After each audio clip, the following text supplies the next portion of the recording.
Hello guys. अब आज हम पढ़ने जा रहे हैं टोकोत्सुबो कार्डियोमायोपैथी। टोकोत्सुबो कार्डियोमायोपैथी और ब्रुगाडा सिंड्रोम भी पढ़ेंगे। तो अभी तो हम पहले टोकोत्सुबो कार्डियोमायोपैथी पढ़ लेते हैं। तो टोकोत्सुबो कार्डियोमायोपैथी को हम लोग ब्रोकन हार्ट डिजीज़ भी कहते हैं, ब्रोकन हार्ट सिंड्रोम भी कहते हैं। ठीक है। और ये क्यों होता है? तो ये कैटेकोलामिन्स के टॉक्सिसिटी के कारण होता है। कैटेकोलामिन टॉक्सिसिटी और ब्रोकन हार्ट, इसका क्या मतलब है? मतलब कि अगर कभी भी पेशेंट जो होता है वो बहुत हाई स्ट्रेस में जाता है ना, तो उसके कारण बहुत ज़्यादा अमाउंट में कैटेकोलामिन रिलीज होता है। ठीक है। और उसके कारण तुम्हारा जो हार्ट होता है उसमें कुछ चेंजेस मिलते हैं।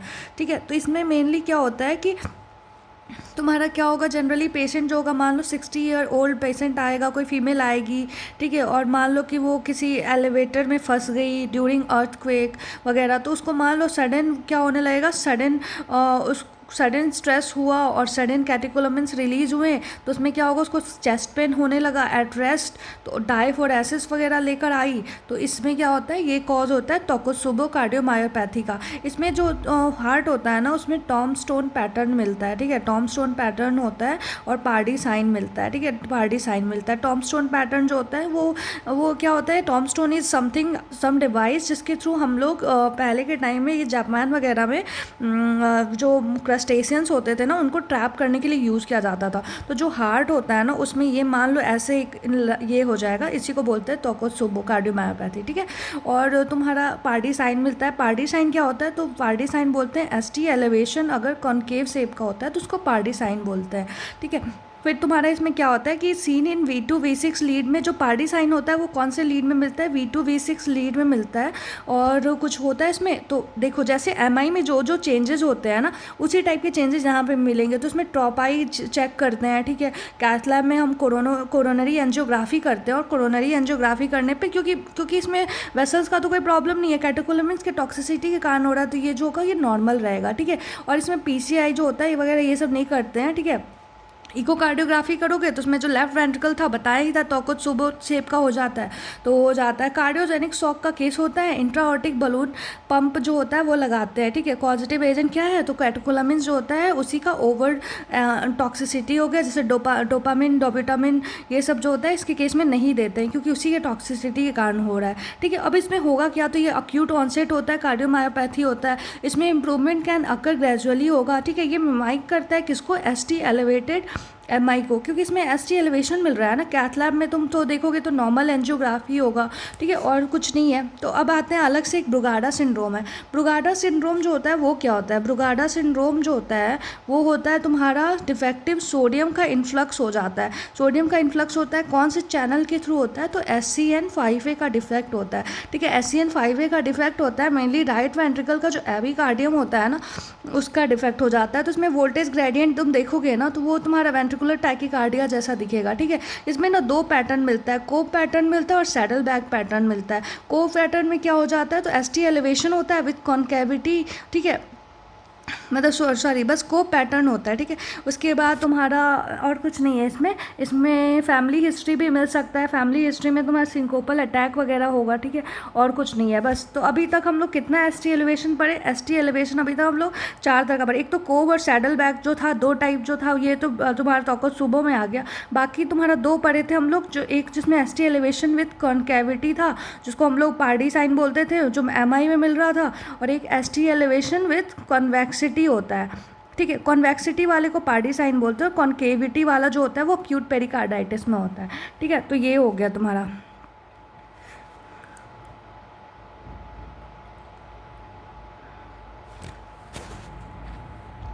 अब आते हैं हम लोग रूमेटिक हार्ट डिजीज़ पे। रूमेटिक हार्ट डिजीज़ में तुम्हारा क्या होता है? तो ये जो होता है ये ग्रुप बीटा हीमोलिटिक स्ट्रेप्टोकोकाई के कारण होता है। Group A beta haemolytic streptococci. जो ग्रुप ए क्या होता है? तो हम लोग पढ़े थे ना, जो स्ट्रेप्टोकोकाई होते थे वो 3 तरह के होते थे, A B C टाइप जो था, उसमें बीटा हीमोलिटिक स्ट्रेप्टोकोकाई जो था, उसमें जो बीटा हीमोलिटिक होता था उसमें एक ग्रुप A था और एक ग्रुप B था। ग्रुप B वाला जो होता था GVS जिसको बोलते थे, जो एगलेक्टी था, जो कि तुम्हारे नियोनेट्स में मेनिंजाइटिस कॉज करता था। और जो तुम्हारा ग्रुप ए वाला होता है वो पायोजिन होता है। पायोजिन जो होता है और एगेलेक्टी को हम लोग देखे थे कि सी कैम पॉजिटिव होता था पायोजिन वाला, और जो एगेलेक्टी होता था वो बेसिट्रासिन रेसिस्टेंट होता था। तो बस यही चीज़ें हैं। तो ये तुम्हारा माइक्रो का पार्ट हो गया, ठीक है। तो ये रूमेटिक हार्ट डिजीज जो होता है ये पायोजिन वाला करता है, ठीक है। Group A beta hemolytic streptococci, beta वाला जो था उसका 2 था ना, ग्रुप ए ग्रुप बी, तो वही वाला बता रहा है। उसके बाद इसमें ये होता क्या है, तो ये टाइप 2 हाइपर सेंसिटिविटी रिएक्शन होता है। टाइप 2 होता है हाइपर सेंसिटिविटी रिएक्शन। हाँ, टाइप 2 का निमोनिक था ना, my blood group is RH positive.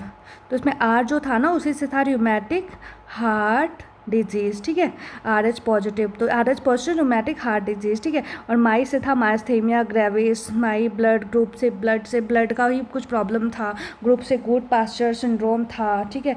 इससे तुम्हारा इम्यूनोलॉजिक ऑटोइम्यून वाले हिमोलिटिक अनीमिया वगैरह थे, तो ये सब था, ठीक है। तो ये टाइप 2 हाइपर सेंसिटिविटी में आता है, ठीक है। इसमें ना स्कॉफ नोड्यूल्स बनते हैं। स्कॉफ नोड्यूल जो होता है इसका पैथोग्नोमिक होता है, और इसमें मिलता क्या है, तो एंटी स्नो सेल्स मिलते हैं।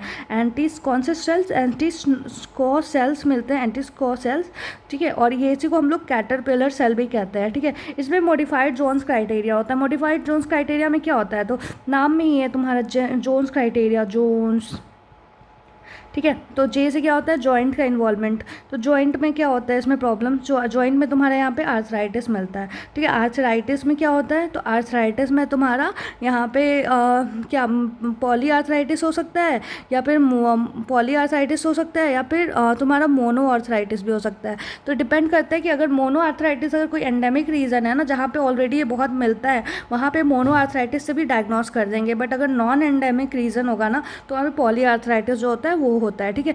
और कुछ तो इसमें नहीं है। तो आर्थराइटिस में वही है, तुम्हारा एंकल स्वेलिंग, नी स्वेलिंग मिलेगा, ठीक है। माइग्रेटरी आर्थराइटिस होता है, ठीक है। और कुछ होता है इसके मैनेजमेंट के लिए हम लोग इसमें एस्पिरिन देते हैं, ठीक है। लेकिन एस्पिरिन हमेशा बच्चों में सोच समझ के देना चाहिए, क्योंकि अगर एस्पिरिन बच्चों में देंगे तो उसमें रे सिंड्रोम मिल सकता है, लिवर का इन्वॉल्वमेंट मिल जाता है। अगर मान लो वेरिसेला जोस्टर के कारण हो रहा है, उसमें अगर एस्पिरिन दे दे, या फिर इन्फ्लुएंजा बी के साथ एस्पिरिन दे दे, तो उसमें तुम्हारा क्या हो जाता है, उसमें माइटोकॉन्ड्रियल इंसेफेलोपैथी होता है, उसको रे सिंड्रोम बोलते हैं, बच्चों में मिलेगा, ठीक है। उसके बाद ये तो तुम्हारा हो गया जॉइंट वाले से। ओ से क्या होता है, ओ से एंडोकार्डाइटिस होता है, बस याद रखना कि निमोनिक है। तो एंडोकार्डाइटिस मतलब कि कार्डाइटिस में एंडोकार्डाइटिस, पेरिकार्डाइटिस और मायोकार्डाइटिस।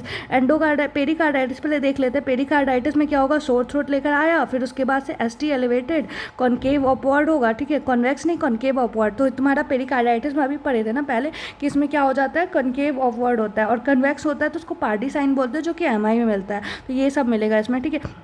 मैनेजमेंट में क्या करेंगे, पेरिकार्डाइटिस है तो मैनेजमेंट में इसमें क्या करते हैं, LMNOP बोल दो, या फिर तुम LMNOP, मतलब लैसिक्स देंगे, M से मॉर्फिन देंगे, नाइट्रोग्लिसरीन देंगे, ऑक्सीजन देंगे, और तुम्हारा पोजीशन जो होता है वो हमेशा हेड हाई पोजीशन में रखेंगे। तो ये सब चीज़ करते हैं, ठीक है। और अगर एंडोकार्डाइटिस है, ठीक है, अगर मान लो कि इसमें एंडोकार्डाइटिस हो गया तो उसमें वॉल्व वगैरह का इन्वॉल्वमेंट हो सकता है। तो अगर वॉल्वुलर रीजन होता है तो मेनली माइट्रल को इन्वॉल्व करता है, ठीक है। माइट्रल में होता है तुम्हारा, और माइट्रल मेनली रिगर्जिटेशन होता है, जो कि बाद में फिर स्नोस हो जाता है, ठीक है। तो अगर पूछेगा कि इसमें मरमर कौन सा मिलेगा, तो इसमें मरमर जो होता है वो कैरी को मरमर मिलता है, ठीक है। और कुछ भी होता है तो नहीं, और कुछ वैसा तो नहीं होता है। कैरेक्टरिस्टिक मरमर कैरी को मरमर होता है, और माइट्रोस्टोनोसिस हो जाता है, तो उसके ट्रीटमेंट के लिए हम लोग इसमें वाल्वुलोप्लास्टी कहते हैं। कब बोलते हैं कि माइट्रोस्टोनोसिस हो गया, जब उसका स्टोनोसिस जो है वो लेस देन 1.5 सेंटीमीटर स्क्वायर हो जाता है, तो उसमें हमको वाल्वुलोप्लास्टी करना होता है, ठीक है। उसके बाद और क्या है, JON से क्या था, तो N से इसमें नोड्यूल्स मिलते हैं। नोड्यूल्स कौन से नोड्यूल्स मिलते हैं इसमें, तो इसमें मिलता है तुम्हारा N है ना, N से नोड्यूल्स, N से क्या होता है, तो उसमें नोड्यूल्स मिलते हैं। और नोड्यूल्स कैसे मिलते हैं, सबक्यूटेनियस नोड्यूल्स मिलते हैं, ठीक है। तो ये जो सबक्यूटेनियस नोड्यूल्स होते हैं ना, ये जनरली इसका साइट कहाँ पे होता है, तो साइट इनका होता है ओलेक्रानॉन के पास, ठीक है। ओलेक्रानॉन हो गया, ऑसिपिट हो गया, स्पाइनस प्रोसेस ऑफ वर्टिब्रा हो गया, ठीक है। स्पाइनस प्रोसेस ऑफ वर्टिब्रा हो गया, ओलेक्रानॉन हो गया, ऑसिपिट हो गया, ठीक है। यहाँ पे मिलेगा, ठीक है। इसको कभी भी रूमेटॉइड नोड्यूल से मत कन्फ्यूज़ करना। यहाँ पे जो नोड्यूल्स मिलते हैं ये सबक्यूटेनियस नोड्यूल्स होते हैं, रूमेटिक हार्ट डिजीज़ वाले, ठीक है। रूमेटॉइड नोड्यूल्स अलग होते हैं। रूमेटॉइड नोड्यूल्स जो होता है ये most common extra articular manifestation होता है रूमेटॉइड आर्थराइटिस का, ठीक है। और वो जो होता है वो टेंडर होता है, जबकि यहाँ पे जो सबक्यूटेनियस नोड्यूल्स मिलते हैं ना, ये नॉन टेंडर होते हैं। यहाँ पे जो होते हैं वो नॉन टेंडर होते हैं।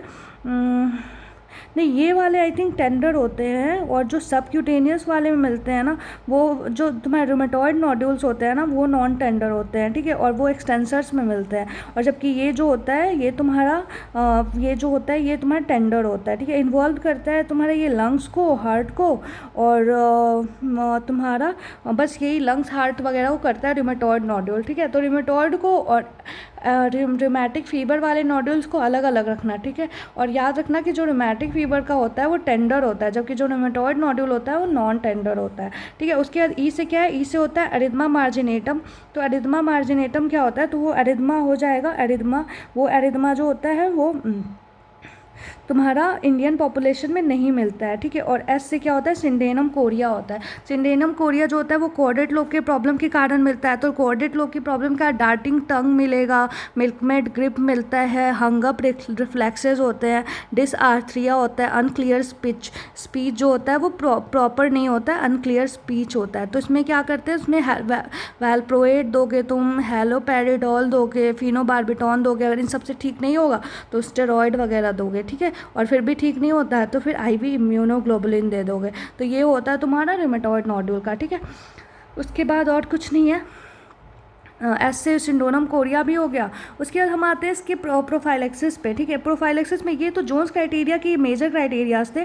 इसके अलावा ना माइनर क्राइटेरियाज भी कुछ होते हैं। तो माइनर क्राइटेरियाज में क्या होता है, माइनर क्राइटेरिया में इसके लैब फीचर्स होते हैं। लैब फीचर में एक तुम्हारा ESR होता है और CRP होता है। तो CRP पॉजिटिव होगा, ESR बढ़ा हुआ रहेगा। अगर एंडेमिक रीजन है तो वहाँ पर हम लोग 60 से ज़्यादा करेंगे, मतलब अगर हाई एंडेमिक रीजन वहाँ पर हम 30 से ज़्यादा करेंगे, और लो एंडेमिक रीजन है तो वहाँ पर मोर देन 60 होना चाहिए, ठीक है। और अगर तुम्हारा कॉक्सेला बर्नेटी होता है, कॉक्सेला बर्नेटी के लिए था ना कि नहीं, ये कॉक्सेला बर्नेटी के लिए यहाँ पे कुछ भी नहीं था, बस यही था कि उसमें देखते हैं, ठीक है। और ASO टाइटर जो होता है वो मोर देन 200 IU/ml है, तो वो सजेस्ट करता है कि हो सकता है, ठीक है। अब इसमें डायग्नोस्टिक एल्गोरिदम हो गया। उसके बाद तो तुम्हारा डायग्नोस्टिक 1 मेजर क्राइटेरिया होना चाहिए, और तुम्हारा एक्सिस्टेंस होना चाहिए वही तुम्हारा group A beta hemolytic streptococci होना चाहिए, ठीक है। या फिर तुम्हारा 1 मेजर + 2 माइनर क्राइटेरिया होना चाहिए, ठीक है।